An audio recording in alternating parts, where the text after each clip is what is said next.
बहुत सारी बात है जो सत्संग के माध्यम से सीखी जा सकती हैं और देखी जा सकती हैं।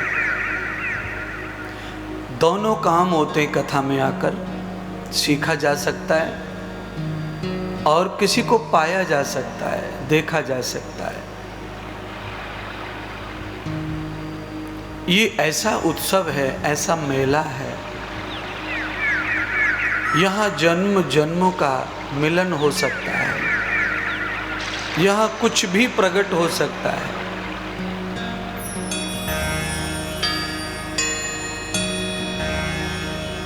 नारद जी कथा सुन रहे हैं, वैष्णव जी, राधे श्याम जी श्री नारद जी कथा सुन रहे हैं और सौनक आदि सनत कुमार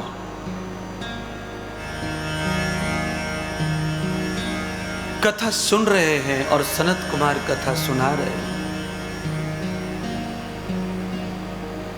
सनत कुमार ये भगवान विष्णु के ही अवतार हैं। 24 अवतारों में से एक अवतार माने जाते हैं।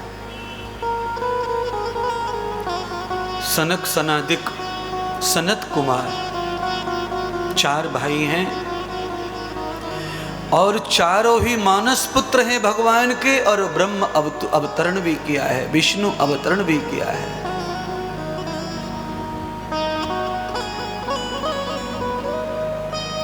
नारद जी स्वयं ब्रह्मा के पुत्र हैं। मैंने पहले ही भागवत के बारे में आपको कह दिया कि भागवत एक ऐसा उत्सव है कि ये जिंदगी में, त्योहार में, उत्सवों में 4 चांद लगा देता है। आज पहला दिन है और अब आखिरी 7वां दिन आएगा, तब इस कथा का परिणाम आप देखना। राधे श्याम वैष्णव जी को आधे से ज्यादा कोटा धन्यवाद देने आएगा। लोग ये सोच के हैरान हो जाएंगे कि ये व्यक्ति कैसे आयोजक बन सकता है, कैसे कथा हो सकती है। ये कथा का परिणाम, इसका जो रूप है, इसकी जो महिमा है, वो बहुत जल्दी दिखाई देगी। मैंने कथा प्रारंभ की नारद जी से। श्रीमद् भागवत कथा का महात्म। सनत कुमार कथा सुनाते हैं, नारद जी कथा सुनते हैं। नारद जी कथा सुनते क्यों है? नारद जी तो ब्रह्म है, ज्ञानी है, त्रिकालदर्शी नारद, सबका भविष्य जानने वाले नारद, सबकी मन की जानने वाले मुनि नारद, एक क्षण एक स्थान पर कभी न रुकने वाले नारद आज कैसे कथा रुक के सुन रहे हैं, बैठ के सुन रहे हैं। ऐसा क्या नारद जी को प्राप्त होने वाला है कथा से?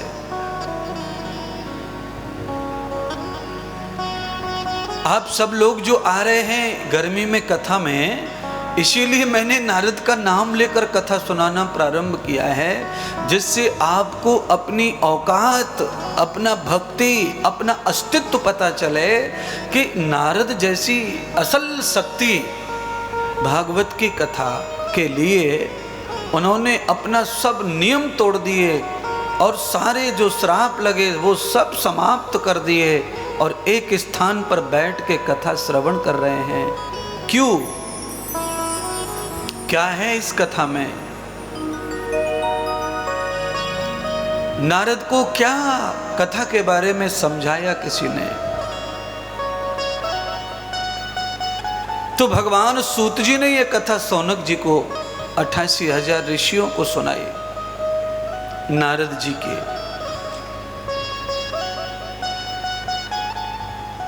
सौनक जी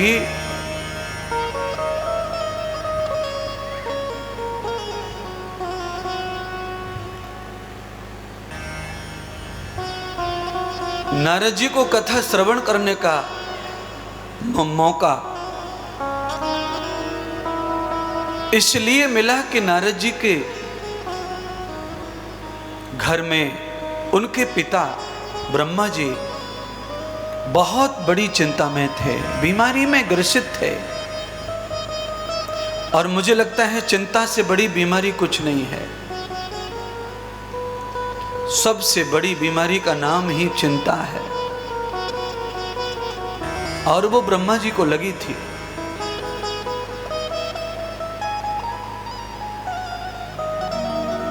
ब्रह्मा जी चिंता में है। नारद जी पुत्र होने के नाते ब्रह्मा जी के पास में जाकर ये बात पूछते हैं कि पिताश्री चिंता क्या है, हुआ क्या है। ब्रह्मा जी ने कहा पुत्र क्या हुआ है वो तो नहीं पता, पर कुछ तो हुआ है, चिंता तो है मुझे, और मैं अंदर से अस्वस्थ हूं, बीमार हूं, परेशान हूं। नारद जी ने कहा कि मेरे जैसा पुत्र आपने पैदा किया है, उसके बाद अगर आप बीमार हैं, चिंतित हैं, तो पुत्र का मर जाना ही अच्छा है या पुत्र का न होना ही अच्छा है। बंधुओं, श्रीमद् भागवत कथा ये समझाने का प्रयत्न कर रही है कि अगर बेटा है या बेटी हमारे पास में है और उस स्थिति में माता पिता दुखी हैं, परेशान हैं, अस्वस्थ हैं, चिंतित हैं और कोई समाधान नहीं है, तो फिर बेटा होने का, बेटी होने का, पुत्र होने का, पुत्री होने का, माता पिता के गर्भ से बाहर आने का, जर्नेट होने का, शरीर से शरीर का निर्माण होने का क्या अर्थ है, क्या महत्व है, क्या मतलब है।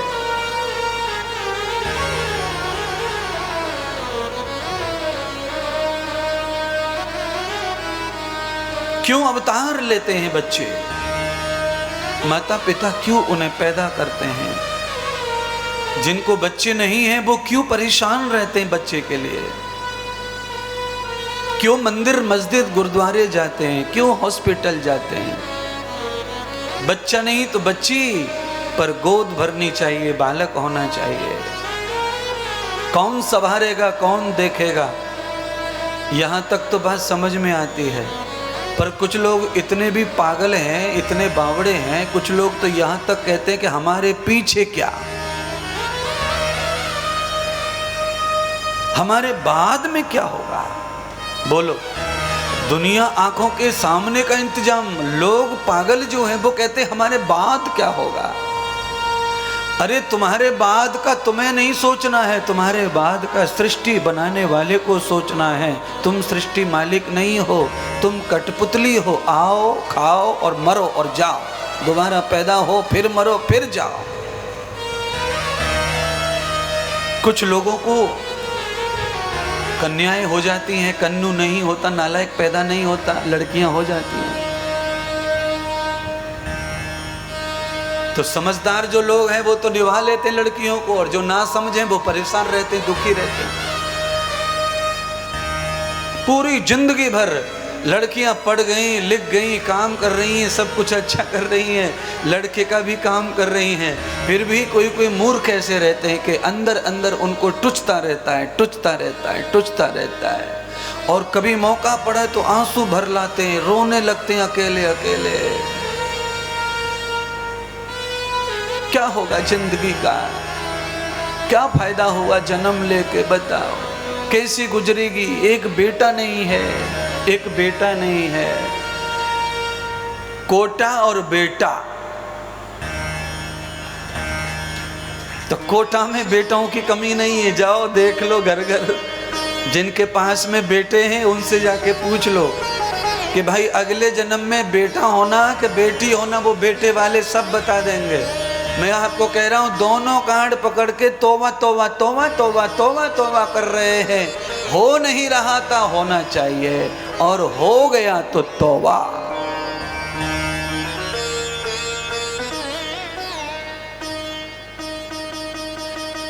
कथा नारद जी की है, ब्रह्मा जी के पुत्र की है, इसीलिए मैंने थोड़ा टॉपिक आपके लिए भी निकाल लिया।